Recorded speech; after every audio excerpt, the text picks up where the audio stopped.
हमारी संस्कृति, हमारी पहचान। यज्ञ, योग, आयुर्वेद सदा रहे हमारे साथ। भारत के प्राचीन ग्रंथों एवं आधुनिक विज्ञान का दिव्य संगम, यज्ञ महिमा।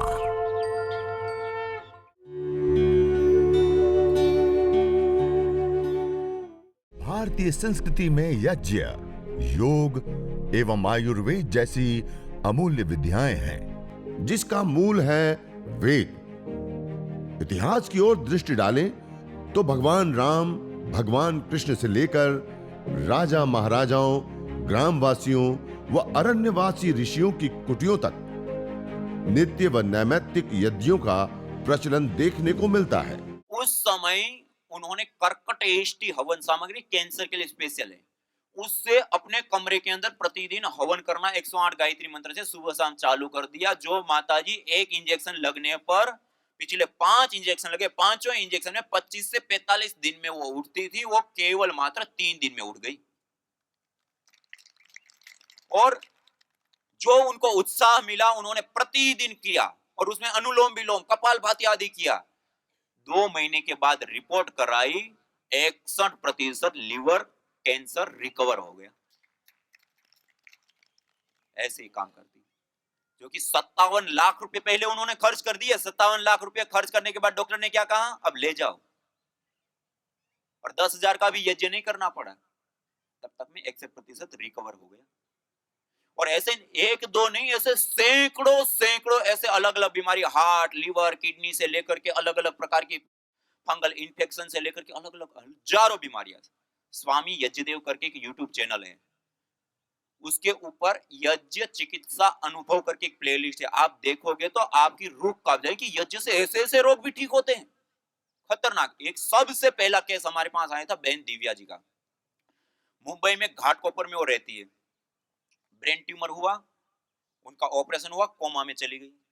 कोमा में जाने के बाद मुंबई और पुणे के टॉप लेवल के जो बड़े हॉस्पिटल कहे जाते हैं, उसके अंदर उनका उपचार कराया। एक एक दिन में 80-80 हजार, 1-1 लाख रुपए के उन्होंने बिल भरे। और अलग अलग प्रकार के ट्रीटमेंट, अलग अलग प्रकार की चीजें देने के बाद उनका इतना साइड इफेक्ट हुआ कि हाथ पैर पूरे टेढ़े मेढ़े हो गए। आंखें तो उनकी बंद ही नहीं, और पूरी खुली खुली, और पूरी नसें से बाहर, और कोमा अवस्था में। उनको कोई पता नहीं है क्या चल रहा है, क्या है। खाने के लिए नासिका से एक नली डाल दी, उसे खाना लिक्विड रूप में जा रहा है। श्वास के लिए गले में होल करके अलग से मशीन लगी, वो मशीन से श्वास आ रही है, जा रही है। गले में होल किया, वहां से कफ निकालने के लिए अलग से व्यवस्था। पेशाब पानी के लिए ऐसे 4 नलियों के साथ 7 महीना उनका बेड के ऊपर हॉस्पिटल में एडमिट होकर 80,000 से 1-1 लाख रुपए के खर्च करके, करोड़ों रुपए खर्च करके उपचार किया। और लास्ट में डॉक्टर लोगों ने उनको कहा कि इनको कोई एक ऐसा इंजेक्शन या कुछ ऐसी दवाई दे दे कि इस शरीर से उनको मुक्ति मिल जाए, ये शरीर से अब ठीक नहीं हो सकती, और कभी भी कोमा से बाहर भी आई थी, देख नहीं पाएगी, सुन नहीं पाएगी, स्मृति शक्ति उसकी वापस नहीं आएगी। ऐसी अवस्था में उसको छोड़ दिया था। और उस समय उनको घर पे लाए 4 नलियों के साथ, और हवन करना प्रारंभ किया। आपको जानकर के आश्चर्य होगा, 7 महीने, करोड़ों रुपए, और सब कुछ स्पेशलिस्ट डॉक्टर, दवाइयां, सब कुछ करने पर भी जो कोमा से भी बाहर नहीं ला पाए। घर में आकर के 2.5 महीना हवन किया, कोमा से बाहर आ गई। और 6 महीना लगातार यज्ञ किया, और उसमें रखा। 6 महीने में उनकी श्वास की नली की जो मशीन थी वो भी हट गई, गले नासिका से खाने की नली थी वो भी हट गई, और सारी चीजें। डॉक्टर लोग ने कहा था देख नहीं पाएगी, सुन नहीं पाएगी, स्मृति शक्ति नहीं आएगी, सारी चीजें आ गई। वो खा रही है, पी रही है, बोल रही है, सब कुछ कर रही है। और यहां तक कि जब वो कोमा अवस्था में थी, और जो हवन करते और हवन के मंत्र होते, जब वो कोमा से बाहर आई, खाली मंत्र स्टार्ट करके दे दो, पूरे यज्ञ के सारे मंत्र बोल देती थी बाय हार्ट। ऐसे हमने देखा चमत्कारी केस। और जिसको मॉडर्न मेडिकल साइंस कहते हैं, वो भी जो काम नहीं करता, तो ये नैनो टेक्नोलॉजी, केमिस्ट्री, जो आपको मैंने बताया, nano particle, nano technology, chemistry, एक विशुद्ध नैनो टेक्नोलॉजी, एक केमिस्ट्री, एक साइंस है, एक चिकित्सा पद्धति है। और इसके माध्यम से ऐसे गंभीर रोग भी ठीक होते हैं। मैंने कहा ना, कितना भी अवस्था, जब तक व्यक्ति की श्वास है तब तक जीवन है, जब तक जीवन है तब तक हम यज्ञ ट्रीटमेंट दे सकते हैं। मैंने कहा ना, सबसे ज्यादा इंपॉर्टेंट आहार वायु होता है, उसके माध्यम से कंपोनेंट्स जा रहे हैं। और वो बेशक कोमा में है, लेकिन श्वास तो ले रहा है ना। जब तक श्वास है तब तक जीवन है, जीवन है तब तक आप दे सकते हो। और ये हमने देखा है, अपने आंखों के सामने देखा। और एक नहीं, सैकड़ों बीमारियों में अलग अलग रूपों में देखा, अलग औषधियों से करना पड़ता है, जो आवश्यक तत्व होते हैं उसके आधार पे। तो कहने का अभिप्राय है कि ये हवन, यज्ञ, अग्निहोत्र एक चिकित्सा पद्धति भी है। ये अलग अलग पहले लाभ देखे ना, बैक्टीरिया, वायरस, फंगस, रेडिएशन, वायु प्रदूषण, फलाना, वो सारे लाभ तो सबको होते ही होते हैं, उसके साथ साथ ट्रीटमेंट का लाभ भी बहुत बड़ा होता है। और उसके साथ साथ पुण्यों की प्राप्ति, ईश्वर की आराधना, देवी शक्तियों का पूजन, समस्त प्रकार की नेगेटिविटी, नेगेटिव ऊर्जा, समस्त प्रकार के अशुभों से मुक्ति, और उसके साथ साथ देवत्व से युक्ति और पुण्यों की प्राप्ति आदि सारी चीजें सहज रूप से हमें प्राप्त होती है। अध्यात्म के साथ साथ भौतिकता में भी हमें पूर्ण मानी अभ्युदय और निःश्रेयस दोनों की सिद्धि देने वाला होता है। अब बताइए, ऐसे 5-7 मिनट के यज्ञ को करना चाहिए नहीं करना चाहिए? करना चाहिए। करेंगे आप लोग? कितने लोग करेंगे? 5 मिनट अपने घर के अंदर अग्नि जला करके, कुछ नहीं आता तो गायत्री मंत्र तो आता है ना, गायत्री मंत्र से 11 आहुति, 21 आहुति दे देना, हर रोज करना, ये बहुत विशेष चीज है। तो जिन लोगों ने हवन कुंड नहीं लिया है, अवश्य लो, अपने घर के अंदर ये होना चाहिए। ये नहीं है तो आज हम वायु प्रदूषण से नहीं बच पाएंगे, रेडिएशन से पूरे परिवार को नहीं बचा पाएंगे, बैक्टीरिया, वायरस, फंगस से हम नहीं बचा पाएंगे। ये एक एक लाभ को देखे, कितना बड़े लाभ। तो इतना छोटा सा हवन कुंड है, छोटी सी, थोड़ा सा घी चाहिए, थोड़ी सी जड़ी बूटियां चाहिए, थोड़ा सा समिधा चाहिए, बस लेकर के कर लिया। करेंगे कितने लोग? हाँ, आज हम संकल्प लेके जाएंगे, हर दिन अपने घर के अंदर करेंगे। तो अब हम प्रैक्टिकली करें, करना है ना। ऐसे थाली के अंदर, जो आप थाली लाए हैं, प्लेट प्लेट नहीं लाए तो नीचे की साइड में, ऐसे जमीन के नीचे, ऐसे थाली है तो थाली नीचे रख दीजिए, थाली नहीं है तो जमीन के ऊपर ऐसे स्टैंड रखिए, वो कपड़े के ऊपर नहीं रखें, कहीं कपड़ा जल जाएगा, होल हो जाएगा, और उसके ऊपर ऐसे हवन कुंड रख दीजिए, जमीन के ऊपर रख लीजिए हवन कुंड को, और थाली जो हम लाए हैं ना, प्लेट, वो प्लेट को हवन कुंड के नीचे रख दीजिए, जिससे वो कपड़ा आदि खराब नहीं होगा। और आपके पास एक छोटा सा पाउच होगा, उसमें जड़ी बूटियों का, देखिए, और एक ऐसी प्लेट होगी, उस प्लेट के अंदर वो पाउच को तोड़ करके सामग्री को निकाल लीजिए। ये छोटी सी प्लेट है ना सबके पास, वो प्लेट को निकालिए, और एक जड़ी बूटियां होगी छोटी, छोटे से पाउच के अंदर, वो जड़ी बूटियों को इस प्लेट के अंदर निकाल लीजिए। अब ये जो सामग्री निकाली ना, उसमें से थोड़ी सी, इतनी सी मात्रा में ऐसे जड़ी बूटियां लेकर के हवन कुंड के तल में डाल दीजिए, थोड़ी सी, थोड़ी सी हवन कुंड के तल में थोड़ी सी डाल दीजिए। उससे अतिरिक्त एक छोटी सी डिब्बी होगी आपके पास, उसके अंदर देखो रुई होगी, रुई है ना, उस रुई को, एक जो छोटी सी डिब्बी है ना, उसके अंदर घी है, उस डिब्बी को भी खोलिए, ये छोटा सा डिब्बा है ना, उसके अंदर घी है, उसको खोलिए, और उस रुई को इसमें भिगा दीजिए पूरी तरह से। वो लंबी डंडी वाली चम्मच है ना, शुरुआ, देखिए एक लंबी डंडी वाली चम्मच है ऐसी, है ना, उसे पूरा भिगा करके, और वो करके, और थोड़ा सा घी के साथ, एक चम्मच घी के साथ उसको हवन कुंड के बीच में डाल दीजिए। अब आपके पास कपूर होगा, ये डिब्बी के अंदर, ये देखिए कपूर है, कपूर है ना, व्हाइट कलर की टिकिया, और थोड़ा सा गूगल भी होगा, गूगल होगा, वो उसी में पड़ा रहेगा, जो व्हाइट कलर का कपूर है ना, जितना भी, वो सारा कपूर निकाल लीजिए। और ये जो हमने रुई रखी ना, हवन कुंड के अंदर सामग्री डाली और उसके ऊपर रुई रखी, कपूर को उसके ऊपर लगा दीजिए। और जो आपके पास समिधाएं है ना, लकड़ी, उसके पाउच को फिर तोड़िए, समिधा होगी, लकड़ी, लकड़ी का पाउच होगा, देखिए, हवन के लिए जो लकड़ी प्रयोग होती है ना, उसमें पीपल, बरगद, गुलर, पलास, समी, अपामार्ग, गाय के गोबर की स्टिक आदि का हम प्रयोग कर सकते हैं, गाय के गोबर के उपले। अब ये जो लकड़ी है, उसको थोड़ा सा गाय का घी लेकर के, और गाय के घी से ऐसे युक्त कर दीजिए, गाय का घी थोड़ा सा लगा दीजिए, ऐसे पतला पतला पूरा अच्छे से। ये यज्ञ की पूर्व तैयारी, जब हम घर में करते हैं ना, एक छोटा सा स्टील का पात्र रख लेते हैं, उसके अंदर गाय का घी 20-25 ग्राम लेते हैं और गरम कर लेते हैं, गरम किया हुआ घी होता है तो चम्मच से फटफट तुरंत हो जाता है। और जो सबसे छोटी वाली होगी ना, 2 लकड़ी, जो सबसे छोटी हो, वो 2 लकड़ी को हवन कुंड के अंदर लगानी है आड़ी। जब हम अग्नि प्रदीप करेंगे तो वो लो सीधी ऊपर उठेगी बीच में, तो उसी के ऊपर सीधा बीच में एक समिधा पतली वाली ऐसे रखेंगे, और 2 समिधा ऐसे साइड में लगाएंगे ऐसे, और उसके बाद एक समिधा को ऐसे लगा देंगे, और अधिक आपके पास है छोटी वाली तो ऐसे लगा लेंगे, ठीक है। तो अभी केवल 2 समिधा रखेंगे। जब हम अग्नि प्रदीप्त करेंगे उसके बाद ये तीनों समिधा आडी एक बीच में तुरंत लगा देंगे, जिससे वो अग्नि की लो सीधी इसको टच हो। टच इसको होगी तो ये भी प्रदीप्त होगी और ये सारी समिधाएं प्रदीप्त। और इसको जो बीच वाली है ना, उसको विशेष रूप से गाय के घी से भिगा दीजिए, जिससे वो तुरंत प्रदीप्त हो जाए। इससे अतिरिक्त एक तांबे का पात्र होगा, देखिए ऐसा छोटा सा, आपके पास जो बोतल है ना, उसमें से इस पात्र के अंदर जल डालिए, वो पात्र को निकाल करके आपके पास टिश्यू पेपर भी होगा, उससे थोड़ा सा पोंछ लीजिए, क्योंकि नया है ना, अभी धुला नहीं होगा। उसको थोड़ा सा पोंछ लीजिए और फिर उसके अंदर थोड़ा सा जल ले लीजिए, पानी। आप बोतल लाए ना, उसमें से थोड़ा सा पानी रख लीजिए, और जो छोटी वाली तांबे की चम्मच है ना, वो तांबे की चम्मच भी उसी पात्र के अंदर रखेंगे। सबकी तैयारी हो गई? हाँ, देखिए पहले एक तो बीच में थोड़ी सी सामग्री डाल दी, उसके ऊपर रुई थी, उसको गाय के घी से युक्त करके एक आध चम्मच घी के साथ रख दिया, उसके ऊपर कपूर रख दिया जो अपने पास था वो।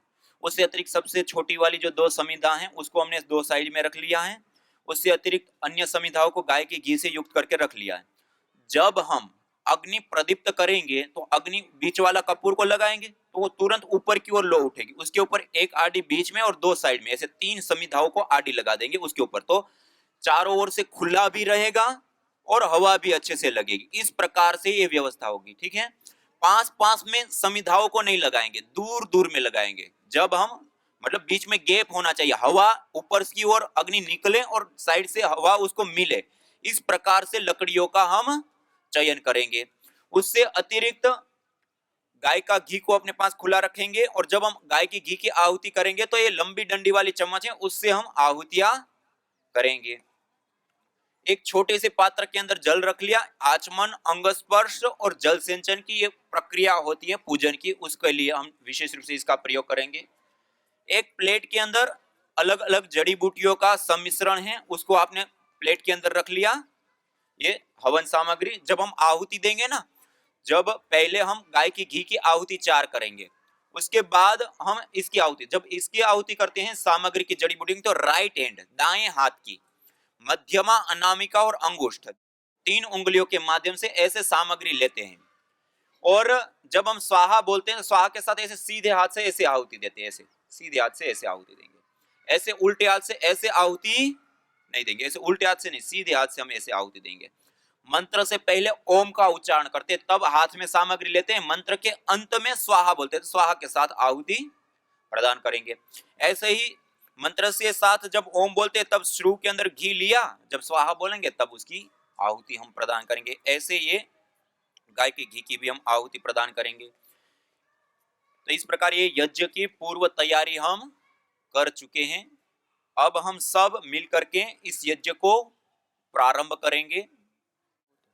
आइए अब सभी लोग अपनी माचिस को अपने हाथ में ले लीजिए। अगला मंत्र का जब हम उच्चारण करेंगे तो हवन कुंड के बीच में जो हमने कपूर रखा ना, उस कपूर को हम प्रदीप्त कर देंगे। ओम भूर्भुवः स्वः, ओम भूर्भुवस्वर्योरिव भूम्ना पृथिवीव वरिम्ना, तस्या आस्ते पृथिवी देव यजनी पृष्ठे अग्निमन्नादमन्नाद्याया दधे। ओम उद्बुद्ध्य स्वाग्ने प्रतिजागृहे त्वमिष्टा पूर्ते सगं सृजेथा मयञ्च अस्मिन् सदस्थे अद्युत्तरस्मिन् विश्वे देवा यजमानश्च सीदत। 3 लकड़ियों को आड़ी लगा दी, वो जो लो उठ रही है ना, उसमें पहले आड़ी लकड़ी लगाई है बीच में, एक बीच में लगाई है तुरंत, और बाकी को साइड में। हवा भी मिले और ऊपर से अग्नि भी निकल पाए और अग्नि उस लकड़ियों को टच भी हो। इस प्रकार से समिधाओं का चयन करने के पश्चात सबने लगा दी अच्छे से समिधाएं, 3 समिधा आडी, और अग्नि अच्छे से प्रदीप्त हुए से। हाँ, और उसके लगाने के बाद अब हम सीधे बैठेंगे और दोनों हाथों को ऐसे ब्रह्मांजलि में रखेंगे। आवश्यकता पड़े तो 1 2 4 आहुति गाय के घी की भी आप दे सकते हैं, लेकिन ये अग्नि को बूझने नहीं देना, अच्छे से प्रदीप्त होनी चाहिए। आइए ब्रह्मांजलि में दोनों हाथ रख करके सीधे बैठ करके लंबा गहरा श्वास भरेंगे, 3 बार ओंकार का उद्घोष करेंगे। सीधे बैठिए।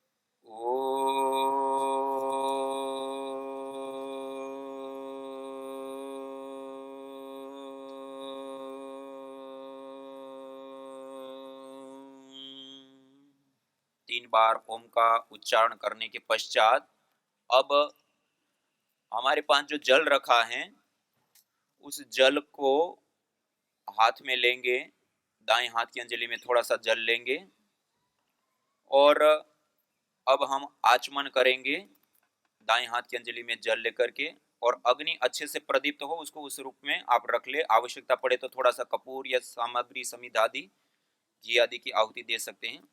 1 चम्मच जल लीजिए राइट हैंड दाएं हाथ की अंजलि में, और मंत्रोच्चारण के बाद इस जल का हमें पान करना है मंत्रोच्चारण पूर्वक। राइट हैंड में दाएं हाथ की अंजलि में जल लेंगे, मंत्रोच्चारण के बाद नालीनुमा बना करके इस जल का हम पान करेंगे। न होता प्रदूषण और रोगों का वार, करते यदि यज्ञ योग पेड़ पौधों का विस्तार। यज्ञ योग पेड़ पौधों का विस्तार। यज्ञ शिष्टा सिनः संतो मुच्यन्ते सर्वकिल्बिषैः, भुञ्जते ते त्वघं पापा ये पचन्त्यात्मकारणात्। अर्थात जो यज्ञ शेष बचे हुए अन्न का पान करते हैं, प्रसाद को प्राप्त करते हैं, प्रसाद को ग्रहण करते हैं, वह मुच्यन्ते सर्वकिल्बिषैः सभी प्रकार के पापों से दोषों से मुक्त हो जाते हैं। भुञ्जते तु त्वघं पापा ये पचन्ति आत्मकारणात्, जो केवल अपने पेट की आपूर्ति के लिए अन्न को पकाते हैं, वह अन्न नहीं अपितु पापी लोग पाप का भोग कर रहे हैं।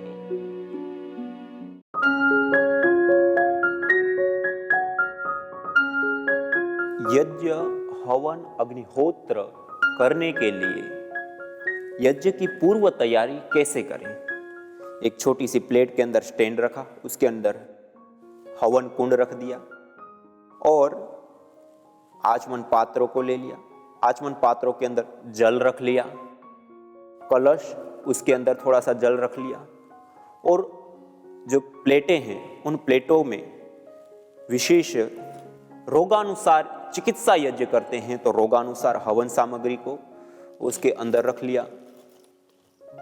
इसी प्रकार से एक पात्र के अंदर गाय का घी रख लिया, दीपक के अंदर रुई लगा दी, बाती लगा दी और उसमें थोड़ा सा गाय का घी सिंचित कर दिया, दीपक को प्रदीप्त अवस्था में लाने के लिए तैयारी कर लिया। इसी प्रकार से एक माचिस और कपूर अपने पास रख लिया। प्रतिदिन यज्ञ करने के लिए नित्य प्रति हमें 3 चीजों की आवश्यकता होती है। एक समिधा, समिधा में गाय के गोबर से बनी हुई स्टिक का हम प्रयोग ले सकते हैं। इसी प्रकार से पीपल, बरगद, गुलर, पलास, समी, मदार, बिल्व, अपामार्ग आदि में से कोई भी एक लकड़ी का चयन करते हैं और चिकित्सा या विशेष लाभ के लिए गाय के गोबर से बनी हुई गोमय समिधा का हम प्रयोग लेते हैं। उसको सर्वप्रथम वेदी हवन कुंड के हिसाब से छोटी मोटी साइज में आवश्यकता अनुसार उसको इस प्रकार से 2 समिधाओं को छोटी छोटी काटा, उसके नीचे की साइड में गैप रहेगा। उसके बाद उसके ऊपर उससे थोड़ी सी बड़ी और 2 समिधाओं को लेते हैं और उसको उसके ऊपर इस प्रकार से लगाते हैं और एक छोटा सा टुकड़ा रखते हैं जो बीच में जब हम अग्न्याधान करेंगे उसके ऊपर इस प्रकार से रखेंगे जिससे अच्छे से अग्नि प्रदीप्त हो जाए। और 2 समिधाएं उससे थोड़ी सी बड़ी और काटते हैं उसको इस प्रकार से। ऐसे ये छोटी छोटी 6 समिधाएं, सामान्य रूप से 8 अंगुल, 4 और 4 8 अंगुल इसको कहा जाता है। इस प्रकार से वेदी के हिसाब से समिधाओं को काटने के उपरांत इन समिधाओं को गाय की घी से इस प्रकार से सिंचित कर देते हैं। गाय की घी से थोड़ा सा भिगा लेते हैं, घृत सिंचित कर लेते हैं। यज्ञ की पूर्व तैयारी में जो समिधा हम लगाते हैं वो किस प्रकार से हमें करना है। इस प्रकार से गाय के घी से भिगा करके गोमय समिधाओं को रख लेते हैं। एक प्लेट के अंदर सामग्री रख लेते हैं, कलश के अंदर जल रख लेते हैं, आचमन पात्रों के अंदर जल रख लेते हैं। गाय की घी को गर्म करके इस पात्र के अंदर रख लेते हैं।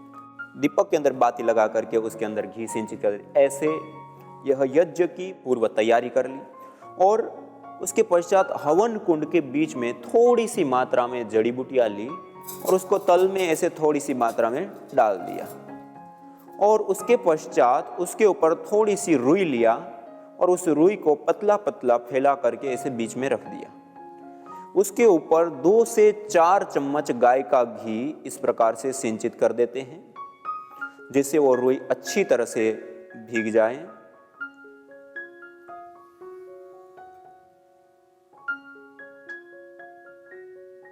और उसके पश्चात कपूर की 1-2 टिक्किया को ऐसे दबाते हैं तो पाउडर हो जाती हैं। उसको ऐसे उस रुई और सामग्री के ऊपर डाल देते हैं और 2 या 3 कपूर की टिक्किया आवश्यकता अनुसार वेदी के बीच में रख देते हैं और छोटी छोटी जो 2 समिधाएं हमने काटी उसको सबसे पहले नीचे तल की ओर इस प्रकार से आड़ी रख देते हैं। साइडों से भी जगह, नीचे से भी जगह, आमने सामने छोर में छू गई है। इस प्रकार से जगह देते हुए इन दोनों ही समिधाओं को हम लगाते हैं।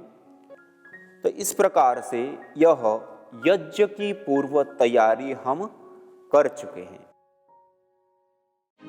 यज्ञ भारतीय संस्कृति का मूल है। तो आइए हम संकल्प लें, संसार के श्रेष्ठतम कर्म यज्ञ को अपनाएं।